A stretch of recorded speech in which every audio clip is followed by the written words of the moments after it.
Welcome to the next generation of warfare, psychological warfare. In modern conflict, the mind is a potent weapon. Discover General Michael T. Flynn's groundbreaking guide, The Citizen's Guide to Fifth Generation Warfare. Unlock tactics, strategies, and the mindset to navigate this cognitive battlefield that we all find ourselves in. Equip yourself against manipulation and emerge unscathed. Unleash your potential. Order now.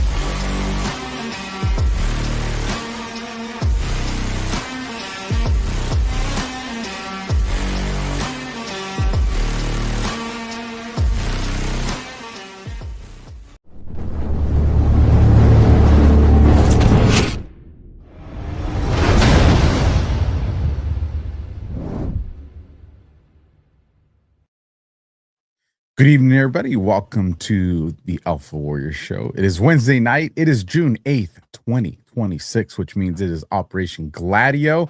I have the Colonel with me backstage, ready to pop on here. I need you guys to do me a solid, though, before I bring her up. Whatever platform you're watching on, whether it be X, Facebook, Substack, YouTube, Rumble, share this out. Let's continue to grow this community. We've been doing it at a steady pace, but I want us to do it at an aggressive pace.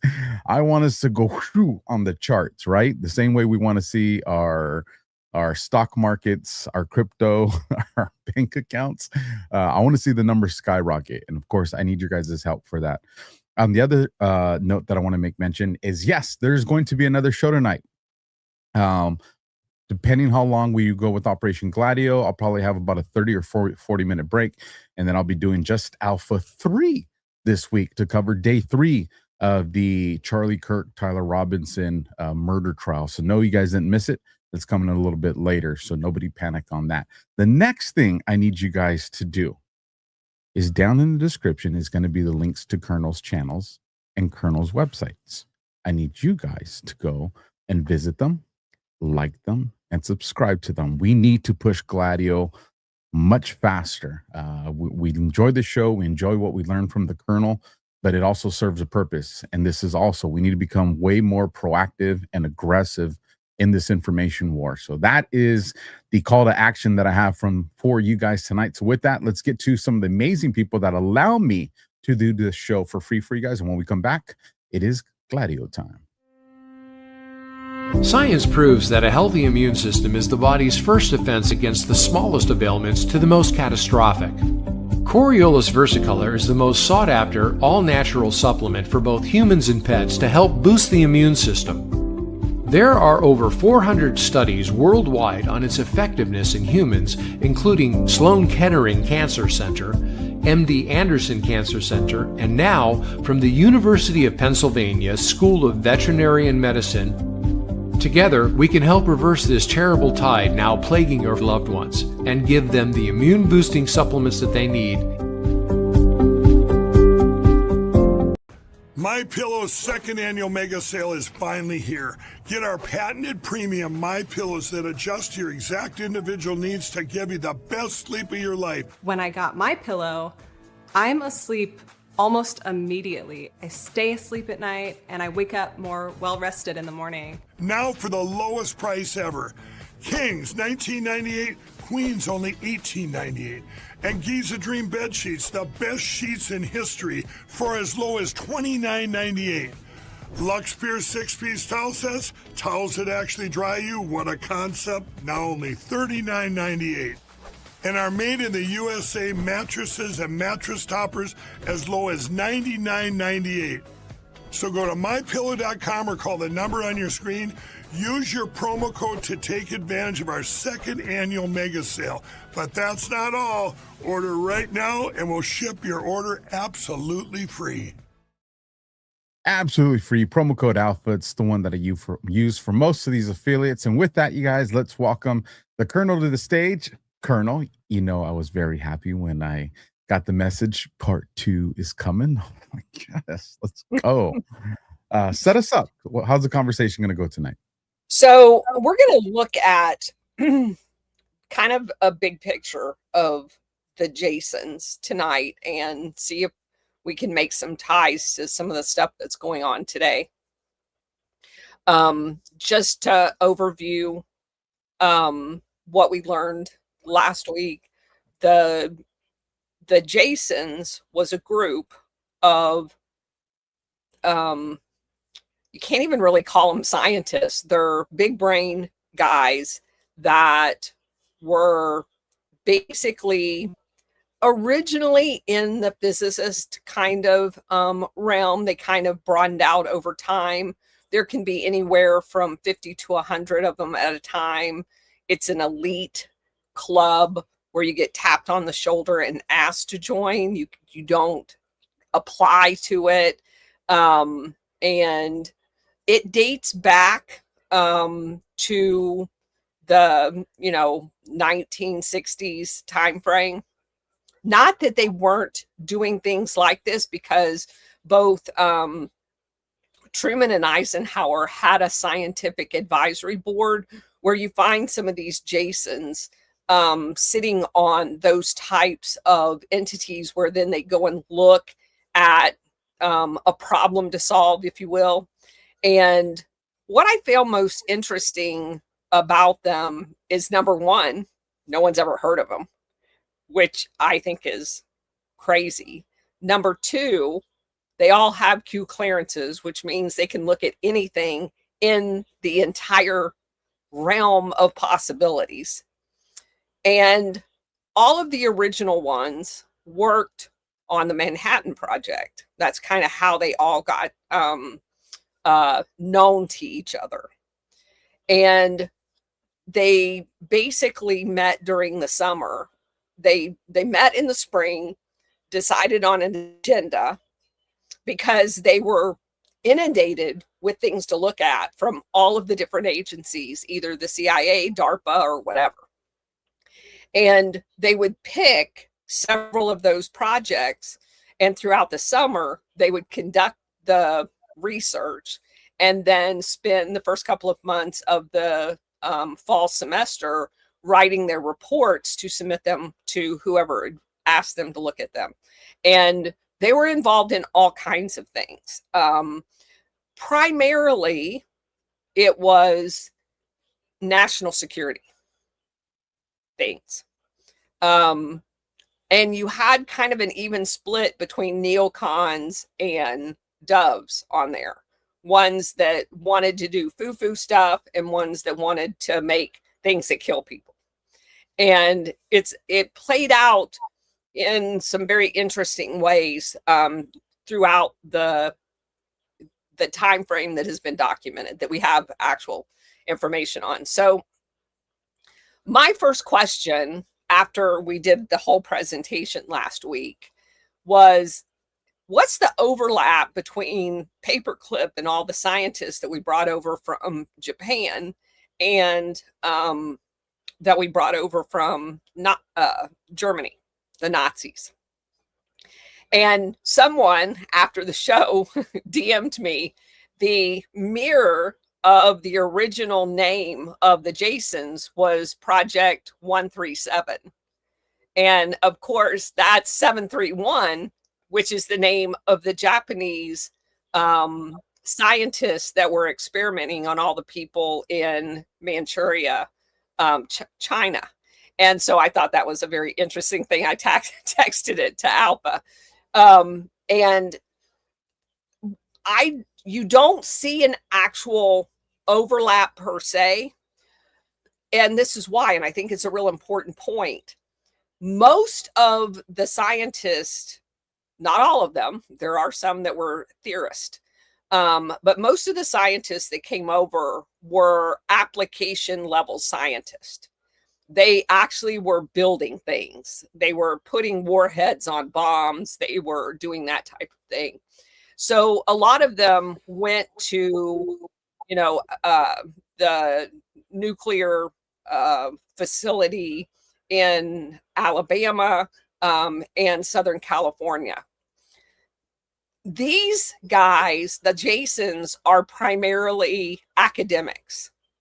They're not the hands-on guys. And I think that's critical to understand that as we go through the rest of the show today.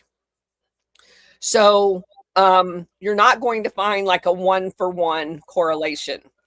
But what I do find interesting is in the 1950s, especially towards the late part of the 1950s, there were a lot of the Nazis exposed, and they had to leave the country because it was found out that the State Department and the CIA had lied on their documentation about them being Nazi. In other words, if you read the whole paperclip things, in order to get them into the country, they sanitized all of their immigration paperwork. And several people were found out and had to leave the country. They got deported. And so it's very interesting to me, timing wise, that the Jasons get created as soon as they start getting deported. Not that there wasn't Project 137, but the formalization of the creation of the Jasons just so happens to happen right around the same time. Now, just so that you know,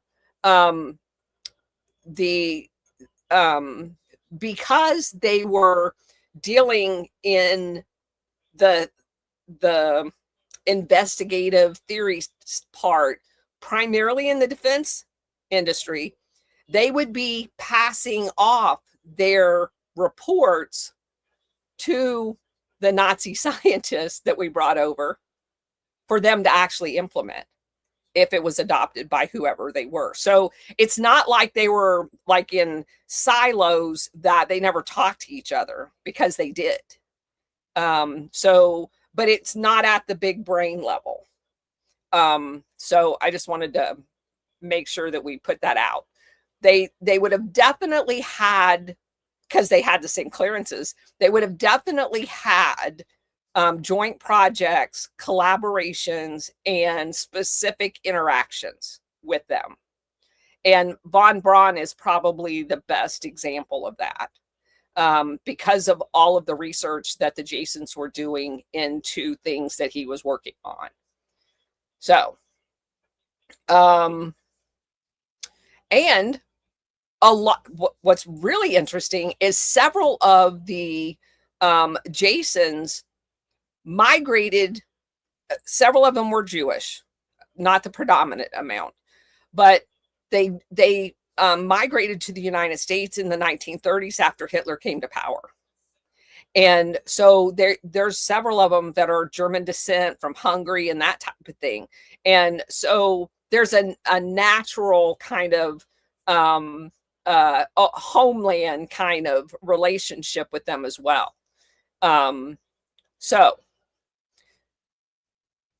Let's get to the next one. So just to summarize that part, both the Jasons and Paperclip reflect the U.S. strategy of aggressively recruiting and leveraging scientific talent during the Cold War. The Paperclip targeted specific German technical expertise, and the Jasons focused on the academic piece of their projects. Okay. I want to talk specifically about one of the Jasons. His name's Edward Teller, T-E-L-L-E-R. And he's very interesting because of all of the ones that I researched, he's the one that best describes the neocon. And I wanted to highlight him for that reason.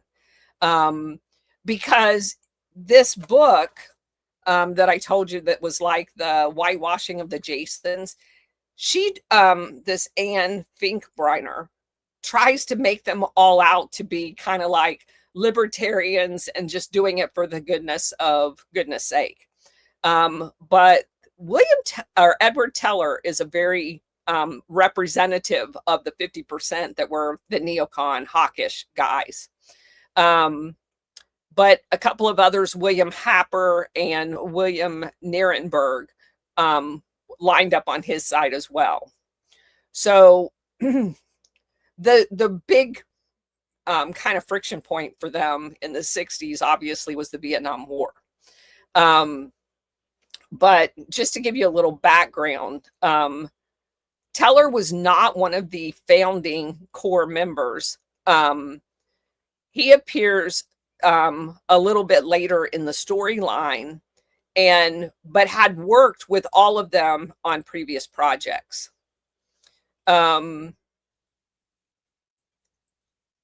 Jason, of course, was designed for this academic thing. Teller's presence was supposed to represent the diversity of what they were doing.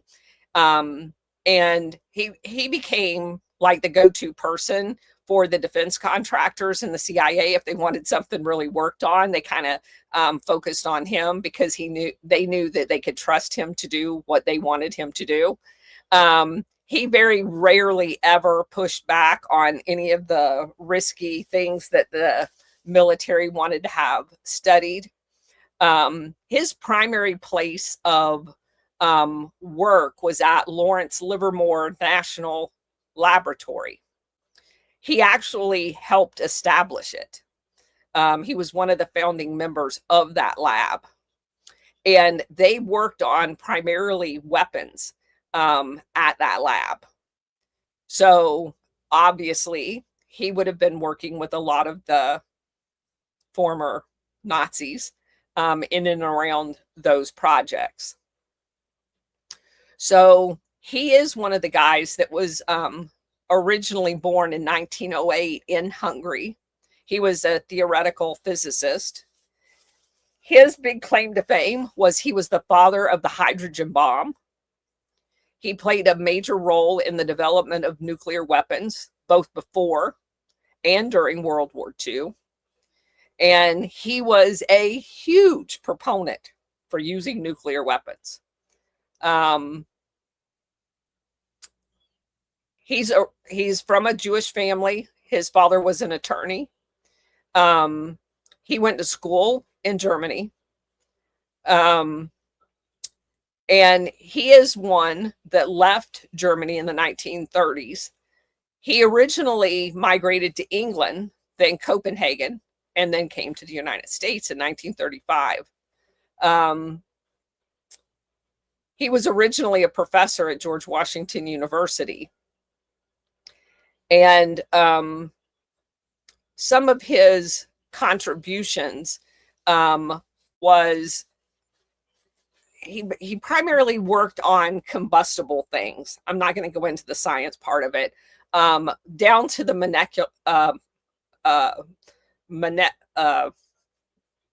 molecular. I'll get it out here in a second. I went to wine tasting earlier today, so it's late now.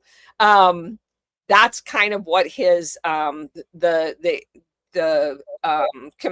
compression of gas and the explosion and that kind of thing. That's basically what he focused on.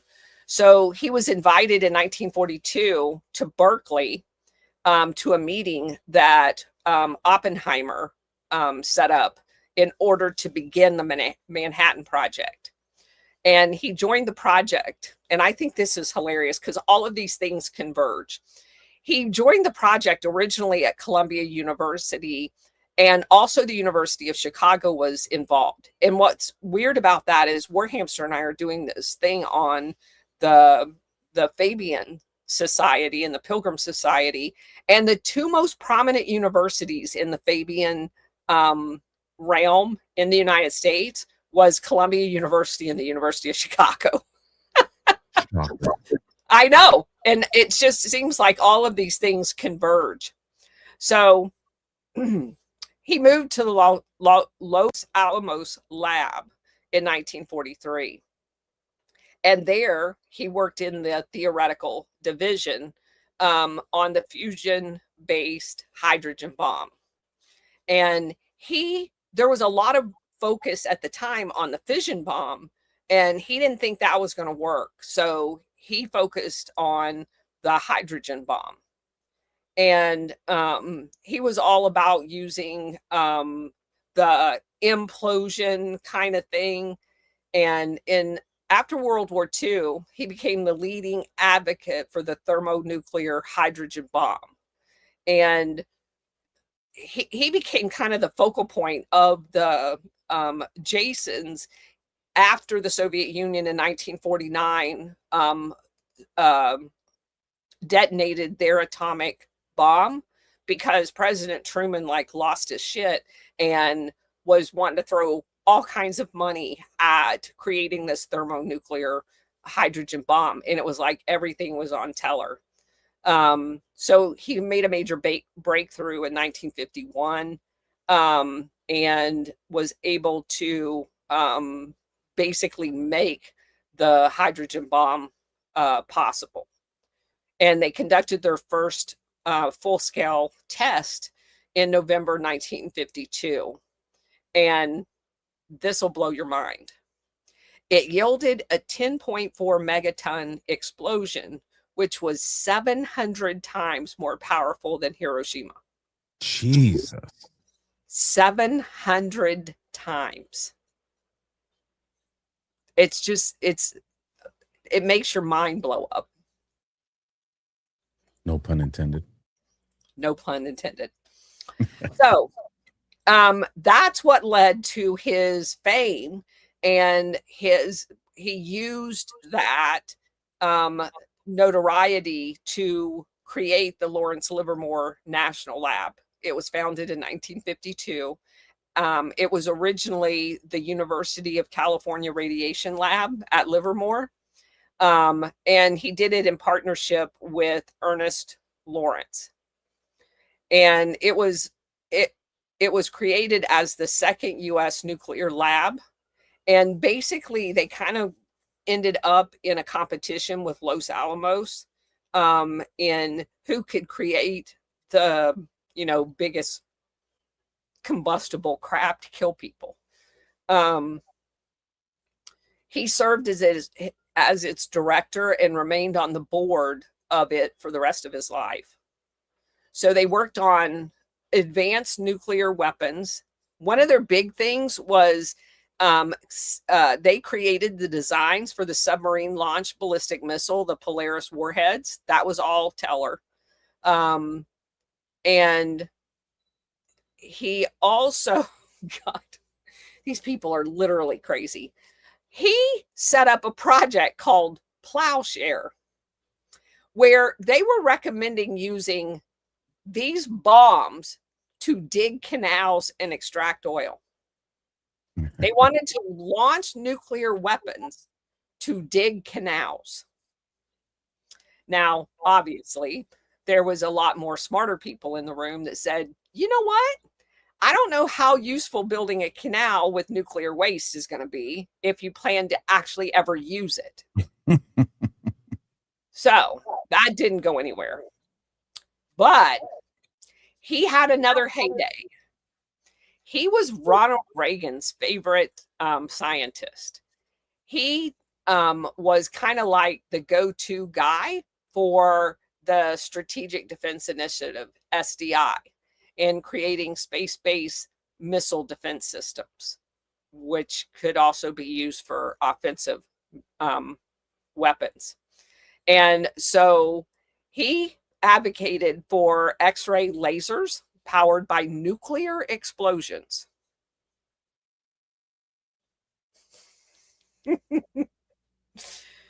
It's just absolutely crazy.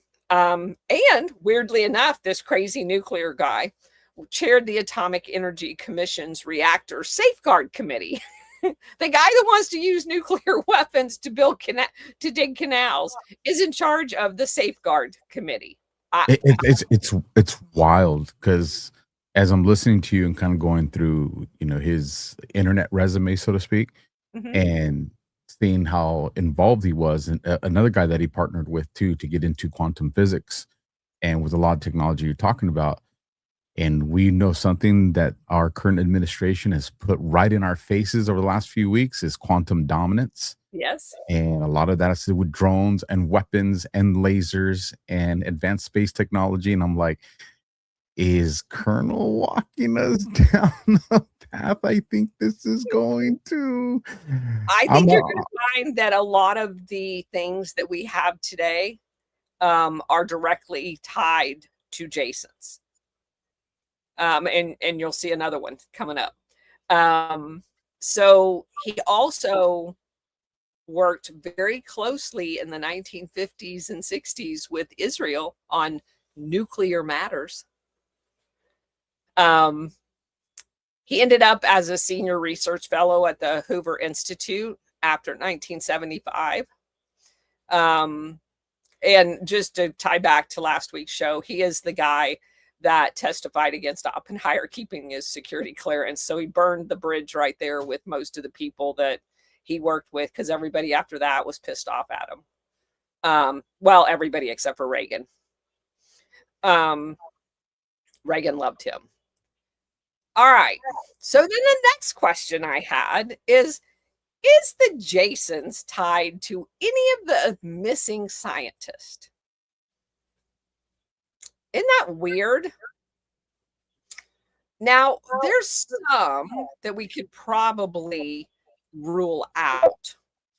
But you have to keep in context how they spread out after. So if you asked any of the AI tools, which I ran it through about 3, to do a correlation of what they're involved in versus what the Jasons were involved in, because again, a lot of what they're involved in is classified, right? So you can only go look backwards of the stuff that we know. So some of them, and Teller is a good example, which is why I picked him out, worked in labs. And while they may have been primarily government labs, and the Jasons tended to not work for government, so they weren't compromised. The exception is government labs. And I don't know how they make that distinction, but the Lawrence Livermore lab is primarily 100% government funded. And things like the Jet Propulsion Lab under NASA is primarily government funded. And so what do you have? You have 3 missing scientists or dead scientists from the JPL. And several of them were working, their backgrounds lend themselves to look like a Jason, whether they are Jasons or not, is up for grabs. I'm just going to say we have Jasons working at labs. 3 lab people are missing or dead. Okay. The one that probably fits the best is the retired 2-star. So the Air Force Research Lab. You're talking about General McCaston. He's the one that probably fits the most, because he would have been, for a couple of reasons. If you go back and look at his career at the Air Force Research Lab, when you want something, and quantum would be a good example, if you want some really smart people to work on a project for you, he's the commander that would have given the project to the Jasons in the spring for a report. He is the one that is the sole. So we have other labs. That's the lab. So you have the lab like at Kirtland, you have a lab at Hanscom.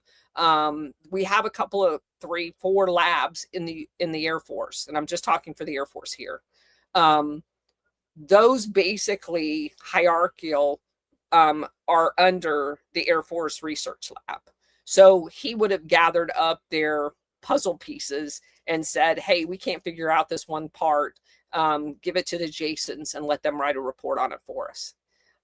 So he would have been working directly with them. And once he retired, it is possible, I'm not saying it happened, that he would have been one of the ones that they tapped on the shoulder to join the Jasons. One of the others is an actual physicist. He worked at MIT, which a lot of these people did work at MIT. He died in 2026. That's Loureiro, Nuno, however you say that last name. The other one was an astrophysicist and worked at Caltech, which a lot of these people had dealings with Caltech, and he also had done projects at JPL. He died in 2026. So I'm going to say that, and I just want to throw this out there, there is a probability that's higher than zero that these guys were affiliated with the Jasons. I'm trying to find something, because one of the out of the females, I know for a fact it was a female. I'm trying to figure out which one it was, because I don't have my other notepad with me. Monica Risa, she was one of the JPL people. Yeah, from that was out there in Los Alamos, and I think it might be her, but I'm not positive. But one of them, and I talked to Josh about this too, because this came from a source, and we actually ended up both getting this information. This was several months ago too, like right at the height of all this going on. Mm-hmm. Was and they told us, hey, research this, but don't put it out publicly yet, but we can now. Was that one of them was doing work into what we would kind of, I guess our community would call like NDEs, like the near-death experiences, but it was like the life after death phenomenon, and that there was a lot of this high clearance science tied into that. And I think it was that Monica Risa or Rizzo, whatever her name is, because I remember some of those studies, I want to say were coming out of, I think, Los Alamos or JPL, if it's not one and the same. I don't remember. But I'm trying to find that, because this seems like, because what we were told was everybody thinks that this is all surrounding something, but it's actually surrounding something much more protected, that's down the scope of that. And that's why they're telling us, hey, start studying this stuff and get ahead of it, so you can release some of the other information that's coming down. But again, this is what I started thinking about when you were talking, but I'll keep looking for it while you teach us. Okay. So my next question was, what are the possible ties? Well, if you look at the overlap of where they all went to school, MIT, Princeton, Caltech, the national labs, that is basically the overlap of where the Jasons do all of their research. So definitely, and plus they went to school. And it's like I was telling you the story from the one where he said he has all of these students and they're working on projects, and he can't tell them what the answer to the project is, even though he knows it, because it was like a study he did 2 years ago, because the study's classified. So there's definitely some alignment there. Okay.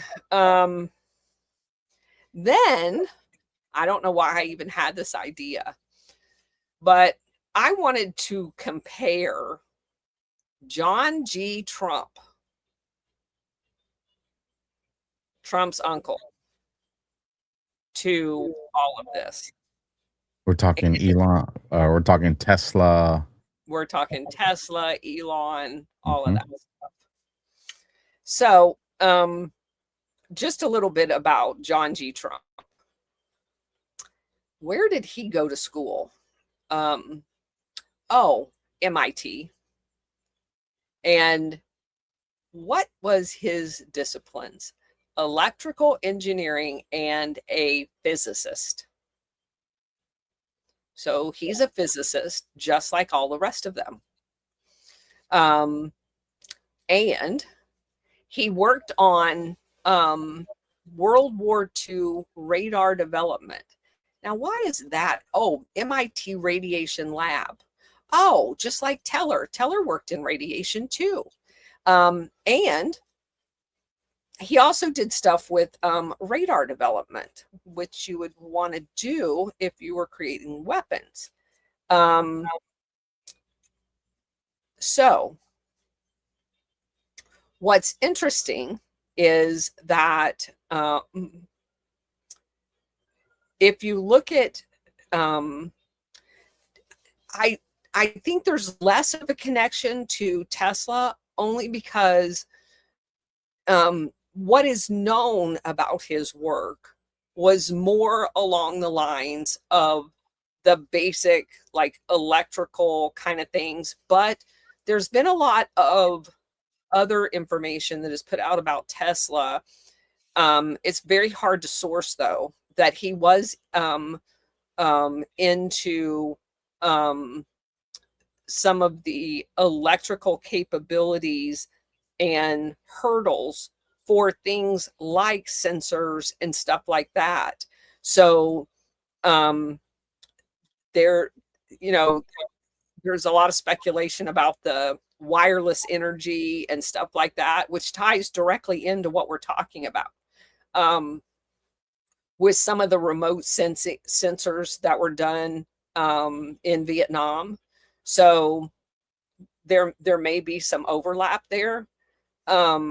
But here's what I did: a side-by-side comparison of what it was that he worked on and what the Jasons did. So here's what I found.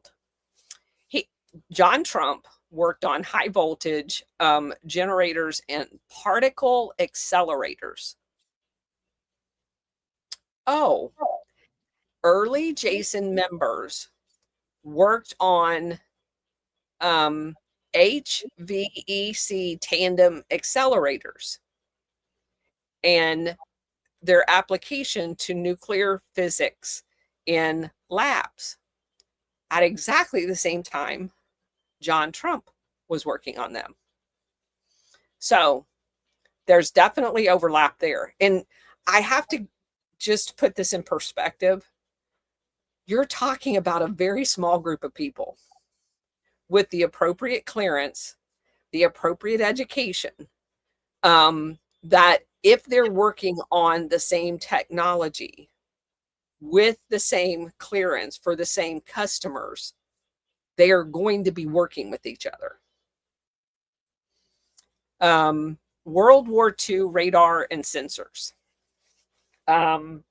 Jason worked extensively on sensors and detections. As a matter of fact, it would be John Trump's research and development that he did in World War II that was the foundational work for the Jasons in the Vietnam War. They used the work that John Trump had already done in order to build the next generation of it. So, directly matched there. Let me ask you this, Colonel, based off what you've researched and studied so far. Is that something that they would have done without John Trump knowing? Or is that something that he would have had to have known about if they're using his? Okay. Yeah. So what I've gathered, and it's basically kind of documented in this book.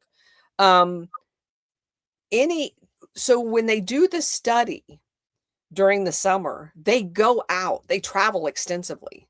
They go to all the people that have done work. They interview them. They get their studies. They get their work because they're on it for a very short period of time and they don't have any time to waste. So what they're doing in their advisory role as a Jason is gathering up all of the great work that everybody else has done and deciding whether something is feasible and whether it fits the strategic goals that have been set for what the project is. So for example, if you were working on the sensor system that the Jasons were working on for Vietnam, they would go and talk to everybody that's ever done anything with sensors, because there was a specific thing that they were asked to do.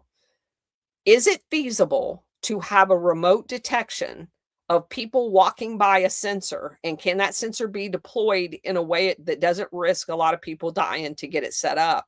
You know what I mean? So they have a strategic overview of what the Department of Defense gave them. Is this feasible? Can we have a system like this? Then they go out and they talk to everybody that's done anything in this work at all. and they ask them the questions that are being asked of them. And then they write all of that up in a report. And when that report is delivered, they may go directly to the person that's done the most work. The Jasons aren't the ones that do the work. They would then, for example, you know, if John Trump was one of the people that was the most knowledgeable on it, they would basically go to him and say, we want you to deliver this to us, or we want you to be the scientific advisor on the group that delivers this to us. Be an advisor to Lockheed, because we're going to contract with Lockheed to deliver this capability. That's what the Jasons did. They put everybody together, wrote a report, and recommended whether it met the strategic goals that had been given to them for the research project. Does that make sense? It does. Okay. So it's very important to this conversation, because if John Trump repetitively is the go-to guy, he would have been working with all of the Jasons on these different initiatives. So he did spend a fair amount of time. This is probably the least correlated one. He did spend a lot of time on evaluating radiation as a treatment for cancer. And later on, I can't find a direct time in any of the material. The Jasons did look at radiation, not as it's necessarily as part of a cancer treatment, because it has to do with the nuclear realm. So that's probably the least correlated one that I found. John Trump worked on nuclear physics instrumentation, and there was about 15 Jasons that was their basic sole expertise. The nuclear weapons effects, physics, and everything. So that is a high correlation one. Missile defense and strategic sensors, that's probably the strongest one as far as correlations. It is. You have my gears going fast, because if John Trump was working on radars and sensory, and these guys were tied into quantum, and we know at least the theory surrounding quantum entanglement. If we got to the science of the modern day technology, because I would imagine that their smarts and their information has exponentially grown since the 60s to where we are now. That were they detecting it? Because this goes into conversations with Tim Burchett and others on these like plasma entities and these things that are being hinted. Like these are correct me if I'm wrong, Colonel, but these are the guys that would have that knowledge. Yes, these that's why no one's ever heard of them, or would hear about them now. Right. Yeah. So the Jasons, one of their primary things is missile defense, and John Trump worked extensively on that. The infrared detection, the sensor systems, John Trump worked on all of that. That is the highest correlation one to projects they did that we now know about and what John Trump did.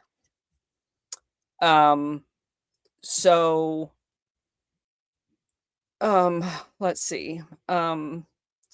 And the other aspect of this that is very, very important. So when they deliver a report, their names are on that report.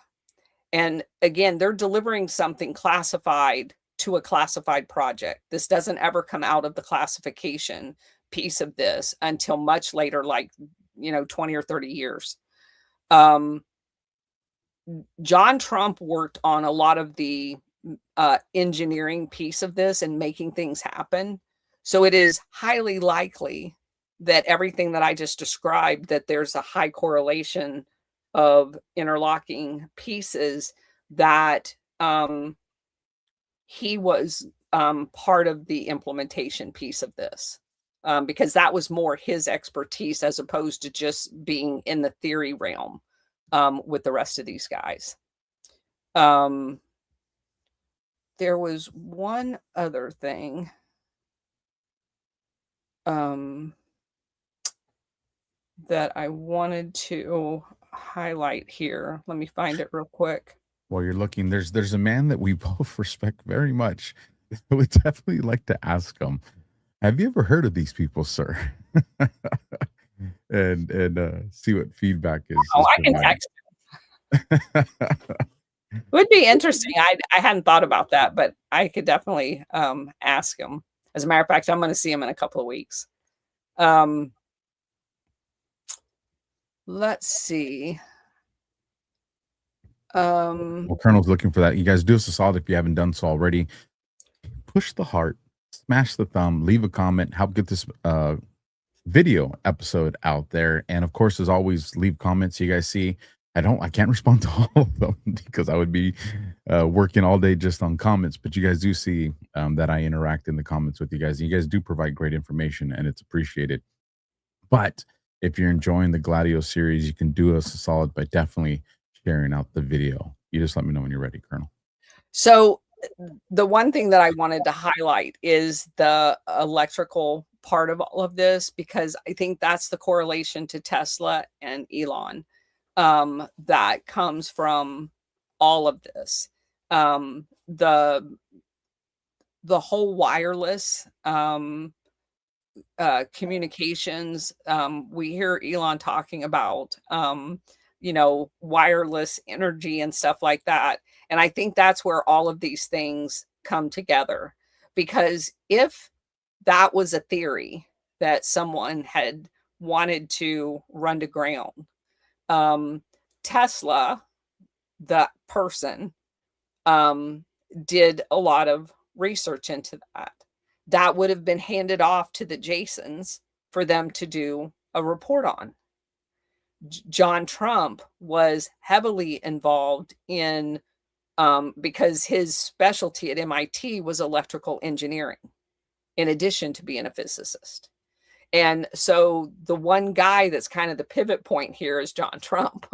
And then we have Elon come along, and he's basically bringing to fruition all of the things that were up channel of both Tesla, John Trump, and the Jasons. And I think there's a direct line correlating all of that. I believe it was last week. I'm trying to go through my bookmarks right now, where Trump highlighted his uncle, John G. Trump, on Truth, and obviously it made its way to X. So I'm trying to find that, which is interesting, because then what we had a few days ago is Elon reposts the video that was created by Nanan that references a lot of the stuff you're talking about. I hadn't looked at it through this perspective that you're talking about, the energy and the science, but it's in there, and it just, I actually have that clip. I don't mind playing it. I know it's in one of these folders that I have. But if you guys didn't see it, it was just Trump doing a picture tribute to his uncle John G. Trump. And so, not in this folder, it doesn't look like, so it means it's in the next one. So I'm gonna find this for you guys. Didn't mean to interrupt you, Colonel. I just No, I'm pretty much done. Okay. Well, have you seen that video that I'm talking about that Elon's now reposted? Oh my gosh. Okay, I'm gonna play that for you, Colonel, and the audience, because again, I've only been looking at it through the lens of the Q conversation. But listening to this and the energy, and I know Ashton Forbes has gone out there and mentioned this video with regards to energy, free energy, and with Tesla and all that. So there's obviously very smart people like yourself that have picked up on that. So what I'm going to do is I'm going to play the video right now, because it's a long one. It's just over 4 minutes, but it's super cool. You're going to enjoy this, Colonel, and the audience. And again, I'll be showing this probably a couple times throughout the week, folks. But check this out. Again, this is a video. Elon didn't create it, although there's some cool information that one of you guys sent to me that I've been researching. It definitely looks like Elon may have influenced this person to create it. Hence, Elon has retweeted it last night being the third time. Here's the video, everybody. So I have seen that because everybody was making the big deal out of the red folders. Mm-hmm. And all of those scenes of people skiing is at Cypress Gardens, which is like 20 minutes from my house. Yeah.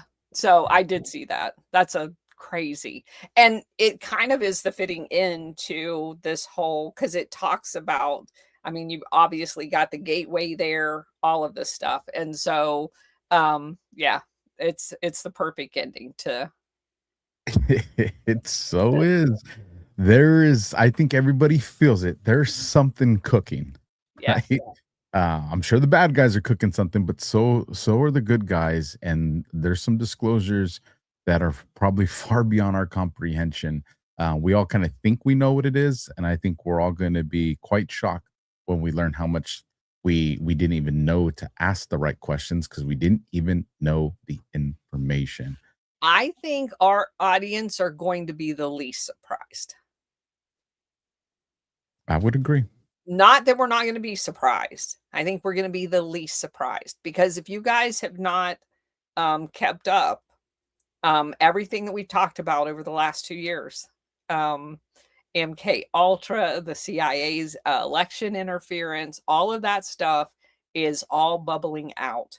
There's more people talking about things like the Fabian Society, the Pilgrim Society, all of the things that we've talked about for all of this time. You're starting to see them talked about more often. People are actually calling out the CIA, the forbidden word you were never allowed to attach to anything. So I definitely, and I said this on a show earlier this week, I definitely felt a phase shift right around the end of June. It definitely was like a kink in time there. I'm there with you, Colonel. As a matter of fact, I even was telling Josh last night on DEF CON, for some reason, this time frame of the 4th of July felt more like a new year to me. Like it just, whatever you felt, I felt it with you. I'm there with you, and I'm sure the audience did too. And I'm pretty fired up and excited about it. And to close it out, you probably saw it, but just in case you didn't, RFK Jr. went on Sean Ryan, and he talked about the Smith Modernization Act. He talked about the CIA and the propaganda. Like this is. I'm really looking at RFK Jr. just given his ties, his family history, and the relationship with Trump. This man is more than just fixing our health. That's my speculation. But I would tell everybody, somebody you want to pay attention to everything they're saying and doing aside from our president is RFK Jr. I agree. Colonel, where can people find you, and do you got anything exciting coming up this week? So we're just going to continue our, I don't know when I've got to talk to War Hamster about Friday because we're going to be traveling, but we do the noon show with War Hamster. We've been talking about the Pilgrim Society for the last 2 weeks. This will be our 3rd week on it. We did the Fabian Society before them, and just my 4:00 Monday through Friday show. And I can't believe I laugh every time I pick this book up now, the Medusa Files. Every time I look at it now, I think of you talking about that thing on Medusa Files, and I'm like, oh, you mean this? Yeah. So this book, just to give ourselves a pat on the back, this book starts off in World War II, and it talks about all of we're doing the Oklahoma bombing right now. And this guy's a cop that wrote this book, and he does it exactly what you were talking about before the show. He says all the things. He was actually on duty in Tulsa as a police officer during the Oklahoma bombing. So he has insight that other people do not have. As it relates to that. Did you know that the original description of the 2 bombers was Islamic? No. Yes. And he just has some, he takes you through all of the Lockerbie bombing, the 007, the KAL 007 bombing, or not bombing, crash, where The one congressman was on the aircraft. I didn't know.